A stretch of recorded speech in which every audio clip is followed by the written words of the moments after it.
Οι περισσότεροι άνθρωποι πιστεύουν ότι το σύμπαν τους καθοδηγεί απ' έξω, ότι πρώτα έρχεται το σημάδι και μετά η απόφαση. Σήμερα θα δεις γιατί αυτό είναι το μεγαλύτερο λάθος στη κβαντική εκδήλωση και γιατί όσο περιμένεις απόδειξη, τόσο καθυστερείς την αλλαγή που ήδη σε καλεί. Μέχρι το τέλος αυτού του βίντεο θα έχεις καταλάβει 3 πράγματα. Πρώτον, πώς λειτουργεί πραγματικά η διαίσθηση σε κβαντικό επίπεδο. Δεύτερον, γιατί τα σημάδια δεν είναι οδηγός αλλά αποτέλεσμα. Και τρίτον, πώς να σταματήσεις να ζεις σε αναμονή και να αρχίσεις να κινείσαι από εσωτερική βεβαιότητα. Γιατί το σύμπαν μιλά πρώτα μέσα σου. Και αν μάθεις να ακούς αυτό το σήμα, δεν θα ξαναρωτήσεις ποτέ αν είσαι στον σωστό δρόμο. Ας ξεκινήσουμε. Οι περισσότεροι άνθρωποι ξεκινούν το ταξίδι της εκδήλωσης με τον ίδιο τρόπο. Κοιτάζουν έξω, κοιτάζουν το ρολόι, κοιτάζουν τις συμπτώσεις, κοιτάζουν τον κόσμο, περιμένοντας κάτι να τους πει «τώρα προχώρα». Και όσο πιο πολύ κοιτάζουν έξω, τόσο πιο μακριά νιώθουν από τη βεβαιότητα που αναζητούν, γιατί πίσω από την αναμονή για σημάδια κρύβεται κάτι βαθύτερο, όχι πίστη, ανασφάλεια. Η σκέψη «αν το σύμπαν θέλει, θα μου δείξει» ακούγεται πνευματική, αλλά στην πραγματικότητα μεταθέτει τη δύναμη αλλού. Σαν να λες «δεν εμπιστεύομαι αυτό που νιώθω, χρειάζομαι απόδειξη». Και εδώ βρίσκεται το πρώτο παράδοξο. Το σύμπαν δεν ανταποκρίνεται στην αναμονή, ανταποκρίνεται στη συνοχή. Όταν περιμένεις ένα σημάδι για να κινηθείς, αυτό που εκπέμπεις δεν είναι πρόθεση, είναι δισταγμός. Και ο δισταγμός δεν ανοίγει νέες πραγματικότητες, τις παγώνει. Οι συγχρονικότητες είναι αληθινές, αλλά δεν είναι πηξίδα, είναι αντανάκλαση. Δεν εμφανίζονται για να σου πούν τι να κάνεις. Εμφανίζονται αφού έχεις ήδη ευθυγραμμιστεί με μία επιλογή, ακόμα και αν δεν το κατάλαβες συνειδητά. Σκέψου το για μια στιγμή. Κάθε φορά που στη ζωή σου έγινε μια πραγματική στροφή, δεν προηγήθηκε ένα σημάδι, προηγήθηκε ένα αίσθημα, ένα κάτι στο στήθος, μια σιωπηλή γνώση που δεν μπορούσες να εξηγήσεις, μια εσωτερική κίνηση που δεν ζήτησε άδεια από τη λογική. Και μόνο αφού ακολούθησες αυτό το αίσθημα, ο κόσμος άρχισε να συμφωνεί. Άνθρωποι εμφανίστηκαν, πόρτες άνοιξαν, οι συμπτώσεις πολλαπλασιάστηκαν. Όχι επειδή το σύμπαν άλλαξε γνώμη, αλλά επειδή εσύ άλλαξες συχνότητα. Όταν λες «θα προχωρήσω μόλις δω σημάδι», ζεις σαν να διαβάζεις την ιστορία σου από το τέλος προς την αρχή. Ζεις καθυστερημένα. Η απόφαση δεν γεννιέται έξω. Η ευθυγράμμιση δεν έρχεται από τυχαία γεγονότα. Το εξωτερικό τοπίο απλώς καθρεφτίζει κάτι που έχει ήδη συμβεί μέσα σου. Και όσο πιο πολύ βασίζεσαι σε εξωτερική επιβεβαίωση, τόσο πιο σιγά μιλάει η εσωτερική σου πηξίδα. Όχι επειδή χάνεται, αλλά επειδή δεν της δίνεις χώρο. Αυτό είναι το σημείο που οι περισσότεροι μπερδεύονται. Πιστεύουν ότι η διαίσθηση είναι κάτι ασαφές, αναξιόπιστο, υποκειμενικό και γι' αυτό ζητούν κάτι πιο πραγματικό. Αλλά στο επόμενο κεφάλαιο θα δούμε γιατί η διαίσθηση δεν είναι λιγότερο πραγματική από τη λογική, είναι απλώς πιο γρήγορη και γιατί πριν το σύμπαν μιλήσει με σημάδια, έχει ήδη μιλήσει με ένα σήμα. Υπάρχει μια φράση που ακούγεται αθώα, σχεδόν πνευματική. «Θα προχωρήσω μόνο αν δω ένα σημάδι». Τη λένε άνθρωποι που θέλουν να κάνουν το σωστό, που δεν θέλουν να βιαστούν, που πιστεύουν ότι έτσι δείχνουν εμπιστοσύνη στο σύμπαν. Όμως κάτω από αυτή τη φράση κρύβεται κάτι άλλο, όχι πίστη, αναμονή. Όταν περιμένεις σημάδι για να κινηθείς, αυτό που εκπέμπεις δεν είναι πρόθεση, είναι αμφιβολία. Είναι το μήνυμα, δεν είμαι έτοιμος να εμπιστευτώ αυτό που νιώθω.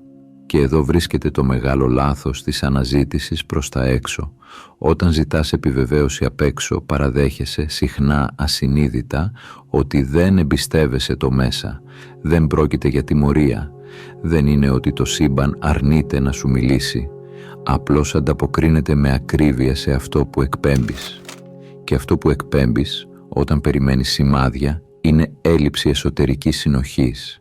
Ένα πόδι μπροστά, ένα πίσω. Θέλω, αλλά δεν είμαι σίγουρος. Νιώθω, αλλά δεν εμπιστεύομαι.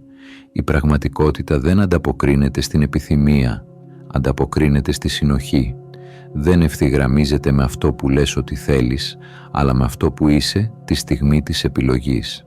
Γι' αυτό και πολλοί άνθρωποι νιώθουν ότι το σύμπαν αργεί, όχι επειδή αργεί, αλλά επειδή λαμβάνει ένα αντιφατικό σήμα. Η αναζήτηση εξωτερικών σημείων μοιάζει με κάποιον που κοιτά συνεχώς τον ορίζοντα, ενώ κρατά ήδη την πυξίδα στην παλάμη του. Κάθε φορά που την αγνοεί, χάνει λίγο ακόμη την αίσθηση της κατεύθυνσης και τότε αρχίζει ο φαύλος κύκλος, περισσότερη σκέψη, περισσότερη αναμονή, περισσότερη ανάγκη για απόδειξη, μέχρι που ξεχνάς κάτι θεμελιώδες.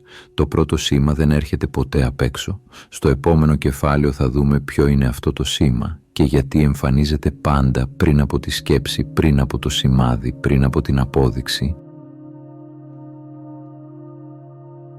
Πριν από κάθε μεγάλη αλλαγή που θυμάσαι στη ζωή σου, υπήρξε μια στιγμή που δεν φαίνεται στις φωτογραφίες. Δεν τη χειροκρότησε κανείς, δεν την κατάλαβε κανείς απ' έξω. Κι όμως ήταν εκεί, μια σιωπηλή γνώση, όχι σκέψη, όχι σχέδιο, κάτι πιο βαθύ, δεν είχε λογική.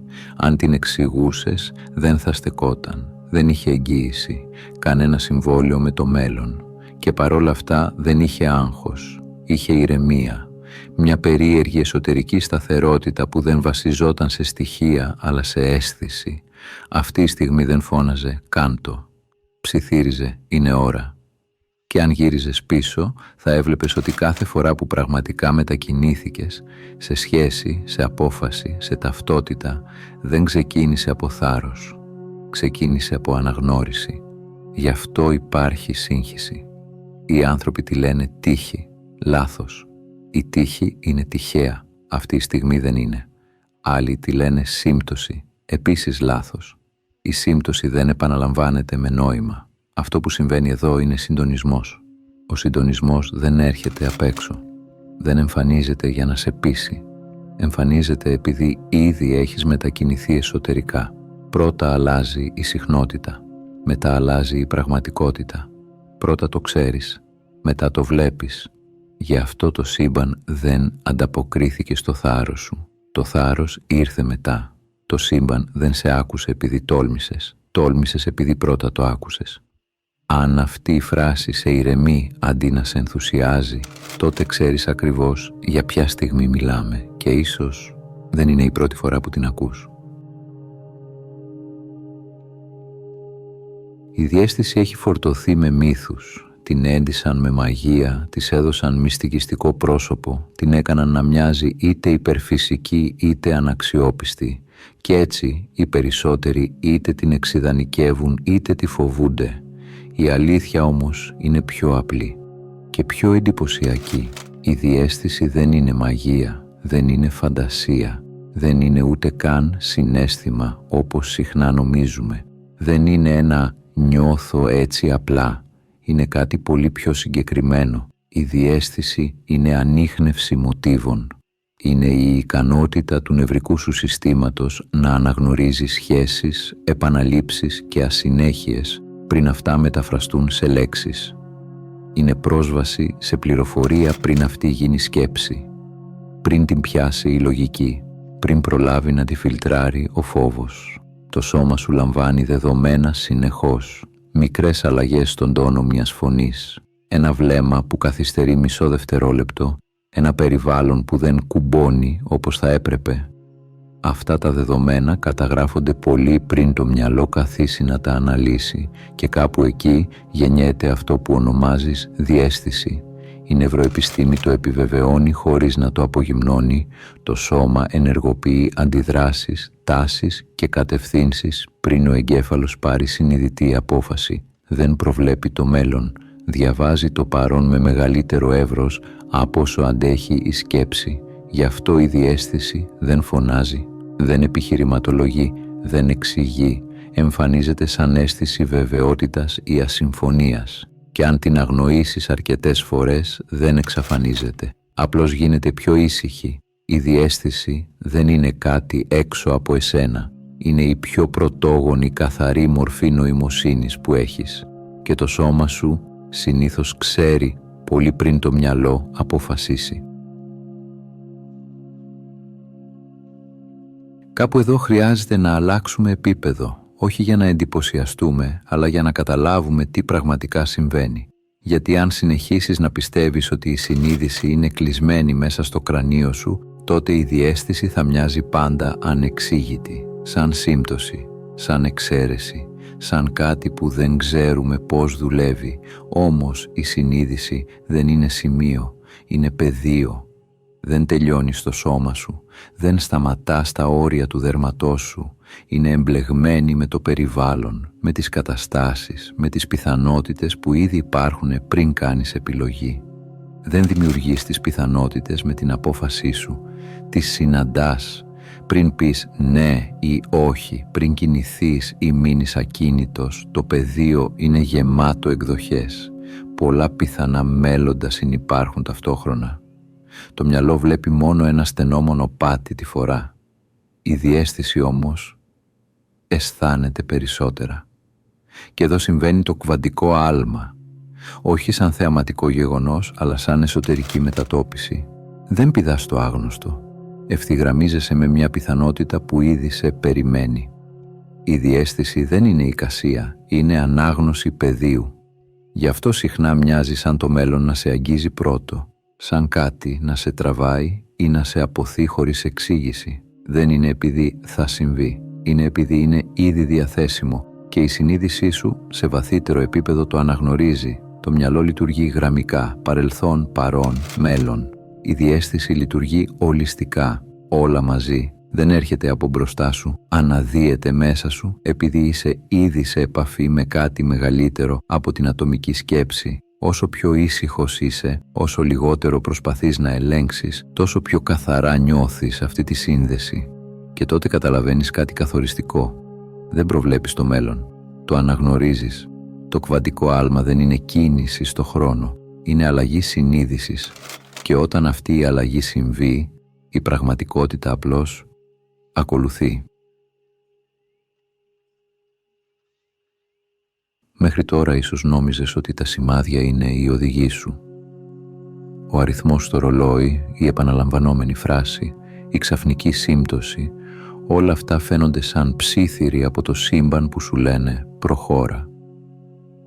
Και όμως εδώ βρίσκεται η μεγάλη ανατροπή. Οι συγχρονικότητες δεν προηγούνται, δεν σε οδηγούν, δεν είναι η αφετηρία, είναι το αποτέλεσμα. Όταν περιμένεις ένα σημάδι πριν δράσεις, στέλνεις στον κόσμο αμφιβολία, εκπέμπεις αναμονή, φόβο και έλλειψη εσωτερικής βεβαιότητας. Και τότε, ό,τι συμβαίνει έξω καθρεφτίζει αυτή την εσωτερική αναστολή.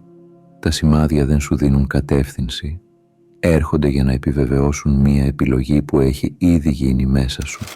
Σκέψου όλες εκείνες τις φορές που προχώρησες σε μία απόφαση χωρίς εξωτερική επιβεβαίωση. Κάτι μέσα σου ήξερε. Ήσουν ήσυχος. Ήσουν συντονισμένος. Και μετά, ως φυσική συνέπεια, οι συγχρονικότητες εμφανίστηκαν. Το ίδιο ισχύει και αντίστροφα. Αν περιμένεις σημάδια πριν κάνεις το βήμα, ο κόσμος απλώς σιωπά. Δεν υπάρχει σήμα που να προκύπτει για να σε πείσει, γιατί η επιλογή δεν έχει γίνει ακόμα. Αυτό που ονομάζουμε σημάδι δεν είναι η αρχή της δημιουργίας. Είναι η επιβεβαίωση ότι η δημιουργία έχει ήδη ξεκινήσει μέσα σου.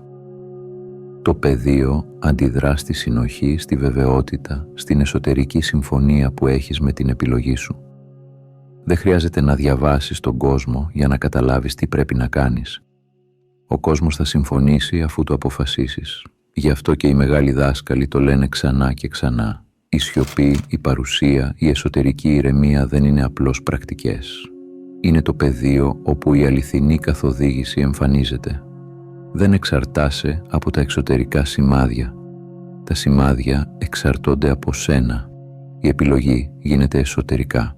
Ο κόσμος απλώς συμφωνεί. Όταν κατανοήσεις αυτή την ανατροπή, η σχέση σου με τη ζωή αλλάζει. Δεν κυνηγάς πλέον ενδείξεις, δεν περιμένεις επιβεβαίωση, δεν ζεις σε καθυστέρηση. Αντίθετα, ενεργείς από το κέντρο σου και ξαφνικά η πραγματικότητα συντονίζεται μαζί σου σαν να σε ακολουθούσε πιστά, όχι επειδή είδες ένα σημάδι, αλλά επειδή ήσουν ήδη έτοιμος.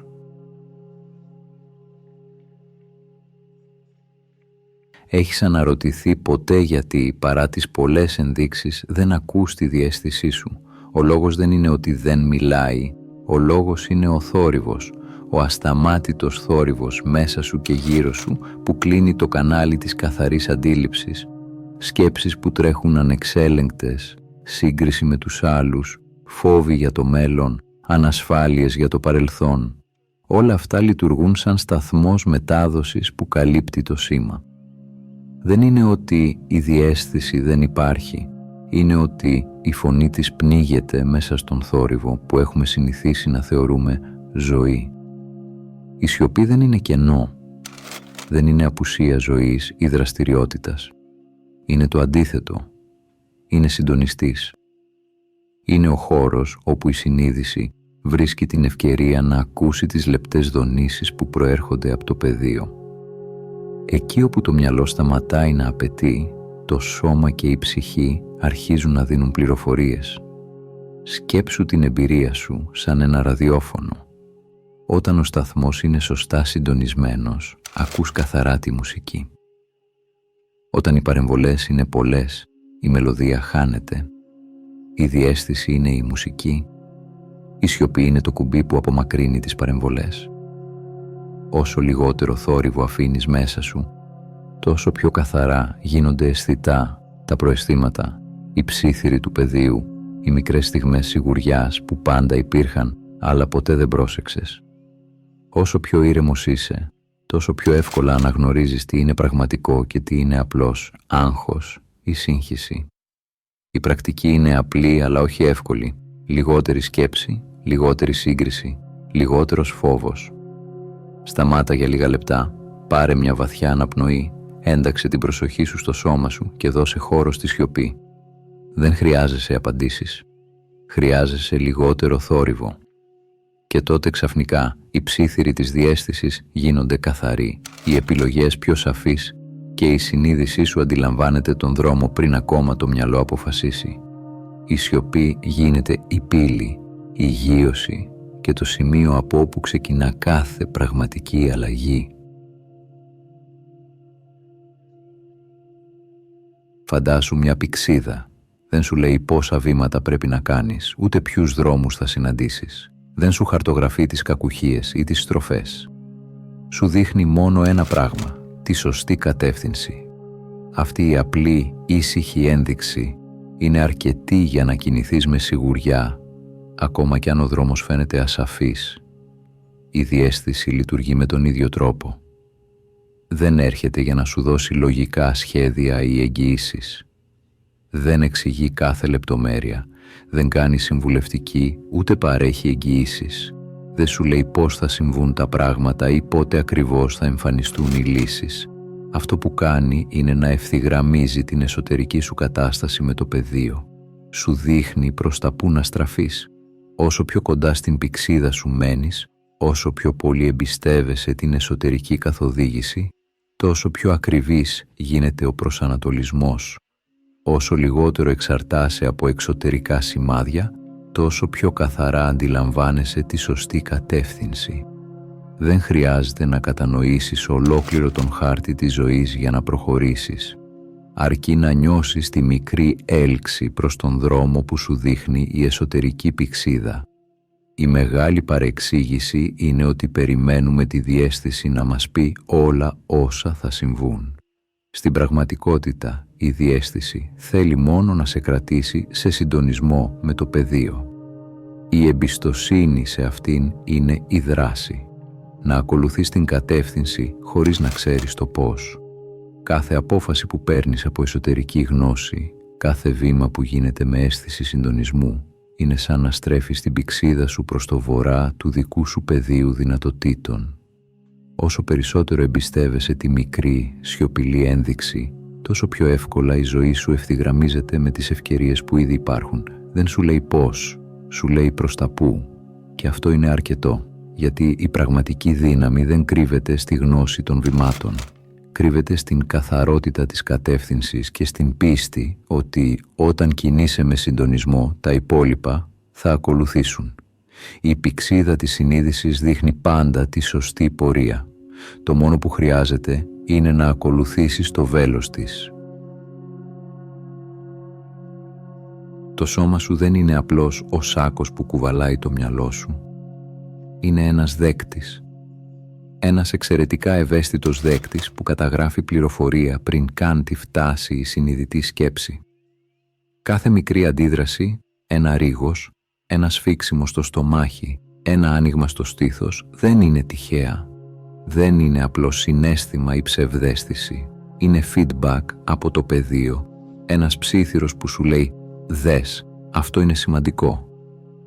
Όταν νιώθεις ρίγος, σημαίνει ότι κάτι στο περιβάλλον ή στη σκέψη σου αντιχεί με την πιθανότητα που πλησιάζει την αλήθεια σου. Όταν αισθάνεσαι σφίξιμο, είναι το σώμα που σου δείχνει αντίσταση, σημάδι ότι κάτι δεν ευθυγραμμίζεται με τον εσωτερικό σου πυρήνα. Το άνοιγμα στο στήθος δεν είναι τυχαίο. Είναι ένδειξη ότι η ενέργειά σου ρέει, ότι βρίσκεσαι σε συντονισμό με τη σωστή κατεύθυνση. Όσο περισσότερο αγνοείς αυτά τα σήματα, τόσο περισσότερο σε περιμένουν επαναλαμβανόμενα μέχρι να τα παρατηρήσεις. Το σώμα σου θυμάται. Και η ανεπάρκεια προσοχής σε αυτά τα μικρά σημάδια συχνά μετατρέπεται σε προβλήματα, καθυστερήσεις ή αδιέξοδα που μοιάζουν τυχαία. Η μαγεία δεν βρίσκεται μόνο στο μυαλό, ούτε στη λογική. Βρίσκεται στη σύνδεση με το σώμα. Στο να παρατηρείς, να νιώθεις, να δίνεις προσοχή στις μικρές δονήσεις πριν γίνουν μεγάλα κύματα. Αυτή η ενσώματη γνώση είναι η γέφυρα ανάμεσα στη συνείδηση και στο πεδίο των πιθανοτήτων. Δεν είναι ότι οι περισσότεροι άνθρωποι δεν έχουν διαίσθηση, είναι ότι έχουν εκπαιδευτεί να μην την εμπιστεύονται. Από πολύ νωρίς μαθαίνουμε πως μόνο ό,τι μπορεί να αποδειχθεί, να μετρηθεί και να εξηγηθεί έχει αξία. Μας έμαθαν να ρωτάμε γιατί και πώς, αλλά όχι πώς νιώθω όταν το σκέφτομαι. Έτσι η λογική έγινε ο μοναδικός οδηγός και όλα τα άλλα μπήκαν στο περιθώριο. Η εκπαίδευση βασίζεται σχεδόν αποκλειστικά στο παρελθόν. Μαθαίνεις από δεδομένα που ήδη συνέβησαν, από αποτελέσματα, στατιστικές, προηγούμενα λάθη. Αυτό λειτουργεί άψογα για να καταλάβεις τι έχει ήδη γίνει, όχι όμως για να αναγνωρίσεις τι έρχεται, και εδώ γεννιέται το κενό. Η λογική χρειάζεται στοιχεία για να κινηθεί. Αν δεν τα έχει, σταματά. Αναλύει ξανά και ξανά, συγκρίνει, ζυγίζει, αναβάλει. Αυτό που ονομάζουμε υπευθυνότητα συχνά είναι παράλυση από ανάλυση. Μια συνεχής αναμονή για τέλειες συνθήκες που δεν έρχονται ποτέ. Η διαίσθηση, αντίθετα, δεν χρειάζεται πλήρη εικόνα. Λειτουργεί με σήματα, μοτίβα, κατεύθυνση. Δεν αγνοεί τη λογική, την συμπληρώνει. Όμως σε έναν κόσμο που επιβραβεύει μόνο τη σκέψη, η διαίσθηση μοιάζει ύποπτη, ανώριμη, μη σοβαρή. Κι έτσι οι άνθρωποι μαθαίνουν να την καταπνίγουν πριν καν προλάβουν να τη γνωρίσουν. Υπάρχει και κάτι ακόμη. Η διαίσθηση απαιτεί ευθύνη. Αν την ακούσεις, δεν μπορείς να κρυφτείς πίσω από δικαιολογίες. Δεν μπορείς να πεις «δεν ήξερα». Γι' αυτό πολλοί προτιμούν την ασφάλεια της λογικής, ακόμα και αν τους κρατά στάσιμους. Η λογική προσφέρει άλοθη, η διαίσθηση προσφέρει κατεύθυνση. Και εδώ βρίσκεται η μεγάλη διαφορά. Η λογική βλέπει πίσω, η διαίσθηση μπροστά. Όταν βασίζεσαι μόνο στη λογική, χτίζεις το αύριο με υλικά του χθες. Όταν όμως αρχίσεις να εμπιστεύεσαι τη διαίσθησή σου, δεν αναιρείς τη σκέψη, απλώς της δίνεις κάτι πολύτιμο, έναν ορίζοντα. Και τότε, για πρώτη φορά, πάβεις να ζεις επαναλαμβάνοντας και αρχίζεις να ζεις κατευθυνόμενος. Σκέψου αυτό. Πολλές φορές νομίζεις ότι αποφασίζεις κάτι συνειδητά. Αλλά η επιστήμη μας λέει το αντίθετο. Η απόφαση συμβαίνει πριν την επίγνωση. Το σώμα, η διαίσθηση, η εσωτερική πυξίδα σου έχουν ήδη επιλέξει τη διαδρομή πριν το μυαλό σου καταλάβει τι συνέβη.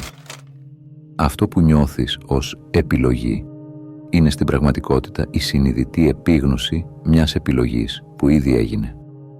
Η πραγματικότητα δεν περιμένει την εξήγησή σου. Καταρρέει πριν καν προσπαθήσεις να καταλάβεις το πώς ή το γιατί. Ο κόσμος που βλέπεις είναι το αποτέλεσμα μιας εσωτερικής ευθυγράμμισης που συνέβη σιωπηλά πριν καν αντιληφθείς ότι πήρες μια απόφαση. Κάθε αίσθηση βεβαιότητας, κάθε ξαφνικό ναι ή όχι είναι η αντανάκλαση αυτής της εσωτερικής σύγκλησης με το πεδίο των πιθανοτήτων. Αυτό δημιουργεί ένα παράδοξο. Δεν δημιουργείς με τη θέλησή σου όπως φαντάζεσαι. Δημιουργείς με αποδοχή. Όχι με τον αγώνα της λογικής ή με τη δύναμη της βούλησης, αλλά με την εμπιστοσύνη σε αυτό που ήδη υπάρχει μέσα σου. Το μυστικό δεν είναι να πιέσεις το σύμπαν να κάνει αυτό που θες. Το μυστικό είναι να ακούσεις τον εσωτερικό σου οδηγό και να αφήσεις τη ζωή να ακολουθήσει την ευθυγράμμιση που ήδη ξεκίνησε. Η απόλυτη σοφία κρύβεται στην παραδοχή. Η πραγματικότητα ανταποκρίνεται στην εσωτερική σου συνοχή, όχι στις εξωτερικές σου ενέργειες.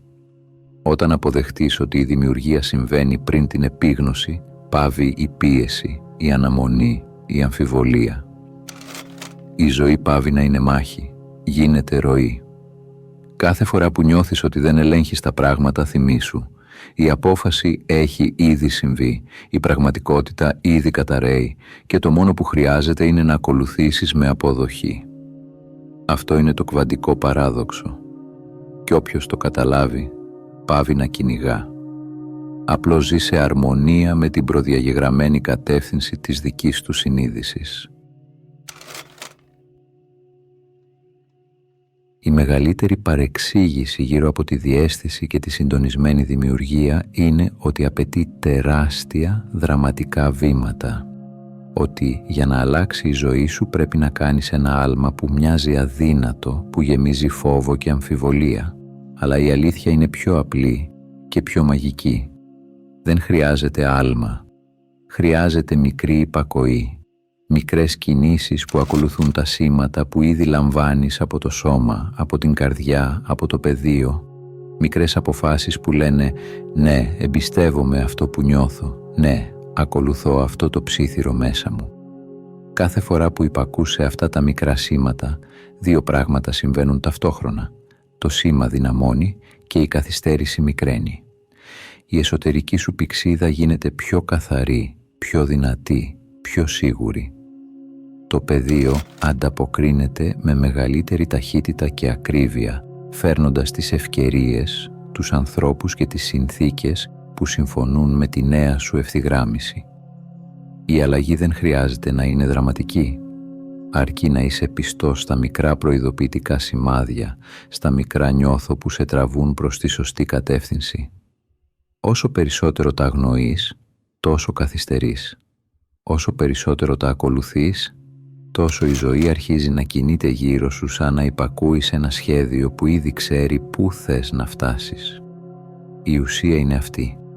Η εμπιστοσύνη δεν μετριέται σε μεγάλα άλματα, αλλά σε μικρές, συνεπείς πράξεις. Κάθε φορά που ακούς το σώμα σου, που ακολουθείς τον εσωτερικό σου οδηγό, χτίζεις μία γέφυρα μεταξύ του εσωτερικού σήματος και της εξωτερικής πραγματικότητας. Και τότε το απλό γίνεται ισχυρό. Το μικρό γίνεται τεράστιο. Και η μετατόπιση, αυτή η βαθιά αλλαγή που πάντα αναζητούσες, συμβαίνει φυσικά σαν αποτέλεσμα της συνέπειας και της εμπιστοσύνης. Μην περιμένεις άλματα. Κάνε το πρώτο μικρό βήμα σήμερα. Το σήμα θα δυναμώσει. Η ζωή θα κινηθεί. Και η μετατόπιση που περίμενες θα αρχίσει να αποκαλύπτεται. Ήρθε η στιγμή να κλείσουμε τον κύκλο. Και εδώ βρίσκεται η απελευθέρωση. Δεν μαθαίνεις εκδήλωση όπως μαθαίνεις μια τεχνική ή έναν κανόνα. Δεν χρειάζεσαι νέα εργαλεία ή περίπλοκες στρατηγικές. Αυτό που πραγματικά συμβαίνει είναι κάτι βαθύτερο. Θυμάσαι την πλοήγηση. Από την παιδική ηλικία, η φυσική σου ικανότητα να κινείσαι στον κόσμο με διαίσθηση ήταν εκεί. Η καρδιά σου ήξερε, το σώμα σου ήξερε, πριν καν η λογική προσπαθήσει να καταλάβει. Μεγαλώνοντας, έμαθες να αμφισβητείς αυτά τα σήματα, να ψάχνεις αποδείξεις, να κυνηγάς σημάδια έξω από σένα. Κι έτσι για χρόνια η πλοήγηση αυτή έμεινε θαμμένη κάτω από θόρυβο και φόβο. Η θύμηση τώρα σε καλεί να συνειδητοποιήσεις κάτι απλό αλλά καταλυτικό. Δεν κυνηγάς πια σημάδια. Δεν χρειάζεσαι αριθμούς, συμπτώσεις ή τυχαίες επιβεβαιώσεις. Η πηγή είναι μέσα σου. Εσύ είσαι το σήμα. Η απόφαση, η ευθυγράμμιση, η γνώση που προηγήθηκε κάθε μεγάλης αλλαγής στη ζωή σου, όλα ξεκινούν από σένα. Όταν το κατανοήσεις αυτό, η εκδήλωση δεν είναι πια μια διαδικασία αναμονής ή αγώνα. Είναι φυσική συνέπεια της σύνδεσης με τον εσωτερικό σου οδηγό. Η διαίσθηση, η εσωτερική πυξίδα, τα μικρά σήματα του σώματος, όλα είναι οι χάρτες σου, η ίδια η κατεύθυνση που οφείλεις να ακολουθήσεις. Δεν χρειάζεται να προσπαθείς να κάνεις το σύμπαν να συνεργαστεί. Αρκεί να αφήσεις τον εαυτό σου να γίνει ο δέκτης, ο συντονιστής, ο δημιουργός που ήδη είναι. Αυτή είναι η μεγάλη θύμση. Η δύναμη που νόμιζες ότι ψάχνεις έξω ήταν πάντα μέσα σου.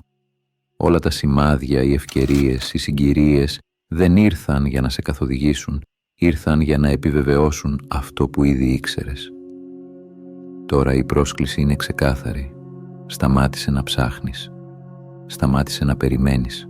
Άκου, εμπιστεύσου, ακολούθησε. Είσαι το σήμα. Και όταν ζεις από αυτή την αλήθεια, η ζωή δεν συμβαίνει σε σένα. Συμβαίνει μαζί σου.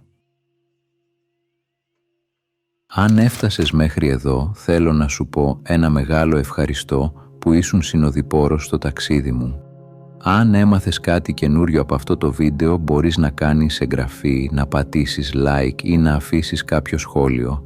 Αν θέλεις να συνεχίσεις το ταξίδι, σου προτείνω να δεις το βίντεο που εμφανίζεται τώρα στην οθόνη σου. Από όποιες συντεταγμένες του κόσμου κι αν μ' ακούς, να προσέχεις τον εαυτό σου και να πας στο καλό.